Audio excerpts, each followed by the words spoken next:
আর একটা জিনিস বুঝে আসতেছেন, আপনি বিরিয়ানি দিলে সমস্যাটা কোথায়? বিরিয়ানি কি মানুষ দেয় না মসজিদে? আপনি শুধু বিরিয়ানির হিসাব করলে তো হবে না, দ্রব্যমূল্যটার দিকে তো চাইতে হবে। বিরিয়ানি আনতে কত লাগে? আমাকে বলতে দেন কাঁচামরিচের দাম, মশলাপাতির দাম, বাজারে যাই আপনি হিসাব করে দেখছেন বিরিয়ানি রানতে কত খরচ হয়।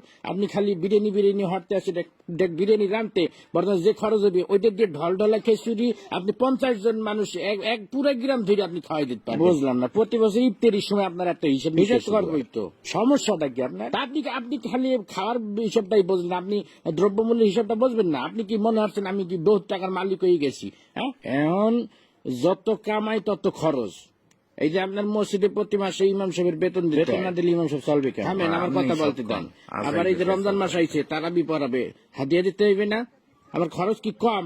ফেতরা দিতে হইবে, জাকাত দিতে হইবে। শোনেন একটা কথা, রিজিকের মালিক আল্লাহ। আল্লাহ আপনার ধন সম্পত্তি দিছে, ধন সম্পত্তি দিয়ে আপনার পরীক্ষা লইতে আছে।